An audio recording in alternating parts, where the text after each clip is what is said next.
Like, are you looking for the perfect person or the right person? Just give $100 and a bag of Skittles and that's the matter. I'm not saying that. Don't get counseling. Don't go to a counselor. What will people say? We don't want a hijabi. We don't want a girl who wears hijab. We don't want that in our house. Assalamu alaikum wa rahmatullahi wa barakatuh. الحمد لله نحمده ونستعينه ونستغفره ونؤمن به ونتوكل عليه ونعوذ بالله من شرور أنفسنا ومن سيئات أعمالنا من يهدي الله فلا مضل له ومن يضلل فلا هادي له وأشهد أن لا إله إلا الله وحده لا شريك له وأشهد أن سيدنا وسندنا ونبينا ومولانا محمدا عبده ورسوله أما بعد أعوذ بالله من الشيطان الرجيم بسم الله الرحمن الرحيم يا أيها الناس اتقوا ربكم الذي خلقكم من نفس واحدة وخلق منها زوجها وبث منهما رجالا كثيرا ونساء واتقوا الله الذي تساءلون به والأرحام إن الله كان عليكم رقيبا صدق الله العظيم وصدق مولانا النبي الكريم ونحن على ذلك ومن الشاهدين ومن الشاكرين والحمد لله رب العالمين. The translation of these ayat: O humanity, be mindful of your Lord subhanahu wa ta'ala, who created you from a single soul, and from it He created its mate.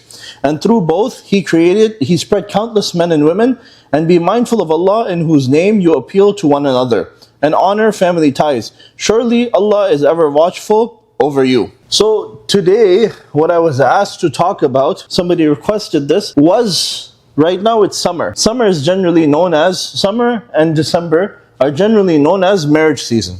This is when a lot of people get married, people are out of school, people travel overseas, people are getting married over here.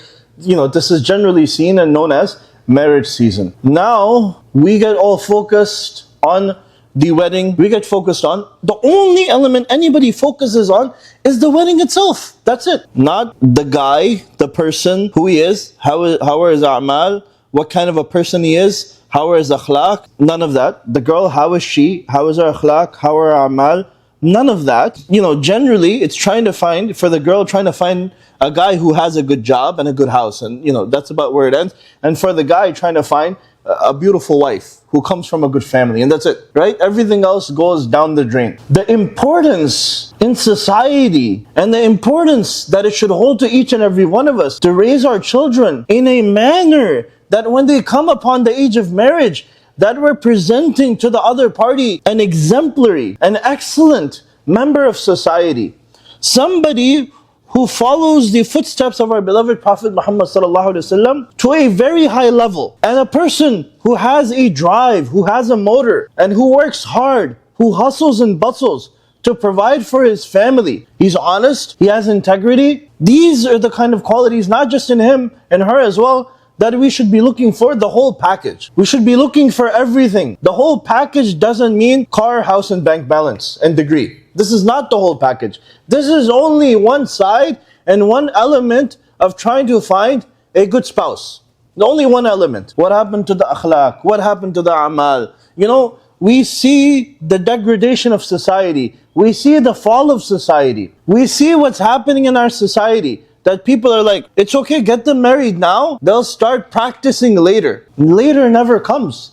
After you get married, life gets busier. Then you have a kid, stuff like this, you keep getting busier. This training, this tarbiyah, these teachings, they start from the time the child is born. The process of creating a good individual for marriage starts from the time this child is born. Not when the time they turn 25 and you're like, okay, look, we're thinking about getting you married in the next 2 years. First we'll find somebody, then we'll get you engaged, and then we'll get you married. These are the 2 years where you have to form yourself into a good person, as a person of society and as a person of religion. That's it. We have 24 months, and that's it. We figure everything out in these 24 months. That's it. It is very difficult to raise a child in this day and this age. I know that. I have children. It's really hard. I'm not going to doubt that. And I realize, there's a lot of people getting married. Preparing these individuals for marriage is also very hard. Preparing myself for marriage was very hard. I'm still not perfect. Nobody's perfect. But the superficial qualities which we look for in a spouse for our children is getting so ridiculous. You have these videos on TikTok and Instagram and YouTube and places like that where there's a sister who's going around holding her phone to other sisters, and she's asking, what do you want mahr to get married? What is it you want? I want $50K in a Range Rover. I want $150,000 and a house in the city. I want this. Are we just placing monetary values on the concept of marriage? Is that it? He's a doctor. That means he earns $300,000 a year. Check mark. He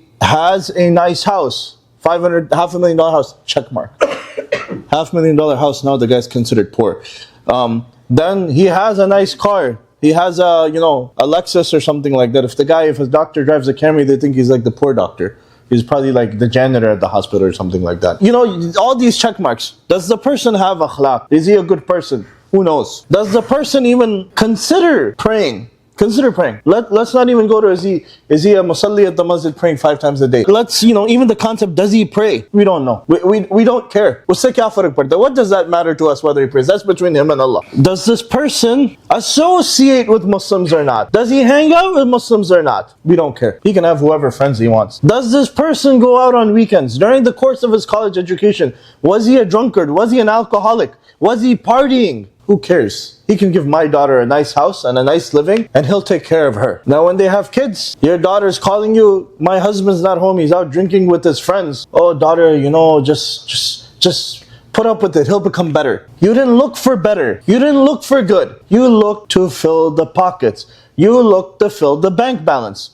And then when you got what you asked for, when you got what you looked for, you can't be disappointed in it. We're not placing emphasis on the right things. When somebody is looking for a wife for their son, all they're looking for is, is she beautiful? Is she educated? Does she come from a good family, a respectable family? And that's it. That's it, nothing else. You were just looking for an equal match in society so that the wages of the father-in-laws match. That was all you were looking for. You could make sure that, your your son was getting somebody who comes from a high standard of society. That, if they go out to eat, the bill at the restaurant is $120. If it's any less, this means oof upon you. That, how embarrassing that they didn't spend enough money outside. I used to joke with my mother a long time ago. There's going to be a time where people are going to look down upon people if they don't spend enough.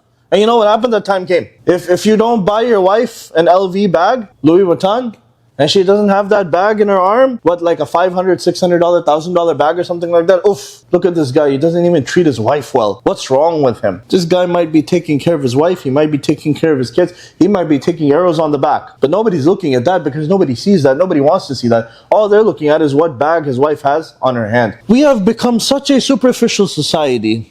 We have become such a materialistic society that we put all of the main principles which we're supposed to look for when we're looking for a spouse, when our children are looking for spouses, when we're looking for a match, we put all the main things aside. We put all the important elements aside in favor of finding a match which is favorable for society. Society's not going to live in the house with your son or your daughter. And when there's a disaster inside of the house, like, oh no, don't get divorced. No, divorce is the worst thing. Don't get counseling. Don't go to a counselor. What will people say? These two people are hating each other. The family's lives are being destroyed. You're not wanting to offer a solution because what will people... This was the reason you got them married. What will people say is the reason you got them married with who you got them married to. And now, when the marriage is falling apart, when there's problems in the marriage, what will people say? We're not focusing on the right things. If a guy finds a good sister at college, right? A good sister. The sister is good. He's good. They talk a little bit. They keep it halal. They always have friends around.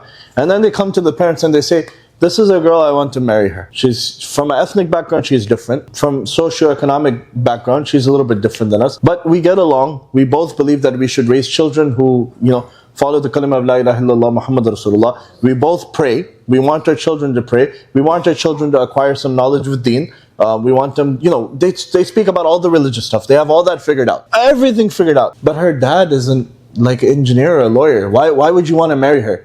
What does that matter? He found somebody good, somebody compatible. They can get along. They have all the right priorities. All the priorities are right. All you're worried about when you do a party, you really can't invite this family because this isn't your clique or your group. You're worried about these superficial things. And because of this, we're ruining the lives of our sons and daughters. And also at the same time, the ideas we're putting into our sons and daughters' minds of who they should look for in marriage, there's no religious concept in there. There's no concept of amal, doing our deeds. There's no concept of akhlaq, our manners. There's no concept of raising family. There's none of that. We want to make sure that, you look for these things. And like I said before, they're all materialistic. And once the materialistic checklist is done, we're happy. And then when 10 years down the road, son-in-law, daughter-in-law, son are not praying, grandchildren are not praying, there's no concept of Islam in their life. We just got two people married who came from Muslim families. We're upset. You can only blame yourself at that point. But you don't want to blame yourself. Nobody wants to blame themselves.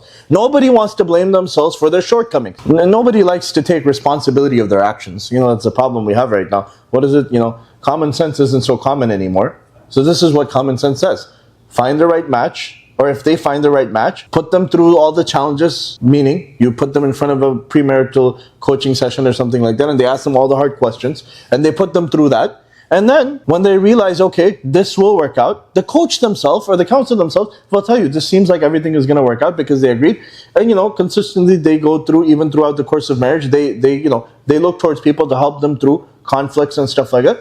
It will work out. But when we're not looking to match them up on basis of compatibility, we're not putting the right ideas in the mind. A mahar should be good. Like the gift, it should be good, right? The dowry. I'm not saying, just give $100 and a bag of Skittles and that's the mahar. I'm not saying that. The mahar should be respectable. But it shouldn't be so absurd that when you hear it, it sounds like it's only material. That the guy is only offering material or the girl is only asking for material and that's it. That shows a serious flaw in the system. If we're putting in our daughters' minds that you have to find a guy who earns $500,000 a year, who can take you to Dubai twice a year on vacation, who can buy you a Range Rover as soon as you get married, things like this. People put this in their daughters' mind. Or if we tell our sons that you have to find a girl from society who is like this, we don't want a hijabi. We don't want a girl who wears hijab. We don't want that in our house. You put all of these things in their minds, and then they're having a hard time finding somebody, and then they start dating. Now, what happens with dating is, you date one person. The concept of the person comes into your mind. What are their good qualities? Then you date a second person. The qualities of the second person comes in, and then now you have, these are the good qualities of this, third, fourth, fifth. Now, when it comes time for marriage, they have a hard time, because now they're looking for the perfect individual. And they've created this and curated this individual in their mind based on their experience of dating people. And you can't find this person. It doesn't exist. Similarly, people have created these Prince Charmings and these, princesses, which don't exist because you haven't told them the real concept and the real idea of how to find somebody to get married. And then when we have these problems in society where we have brothers and sisters who are 35 and 36 who are still looking to get married for the first time, and they're still like, oh, I can't find the right person. Like, are you looking for the perfect person or the right person? That's the question that comes up then. There's a difference between perfect and right. There's a big difference. There's a difference between trying to find somebody good and trying to find somebody perfect. And what it all comes back down to is, what are you putting inside of the cauldron? What are you putting inside of the minds? What concepts are you creating? What ideas are you giving? And if you're not giving the right ideas, if you're not building the right concepts, and everything goes wrong, and you're disappointed, oh my God, my son is 32 and he still can't decide on who to get married. I show him a different girl and a different family every single week and he's saying no to everybody. Sit down with him and ask him what's going on, and be like, look, I'm not going to flip out. Tell me, what is the problem? Tell me, what are you looking for? And when you have that conversation and you're shocked, oh my God, how can he talk like this? How can he say things like this? Don't be shocked.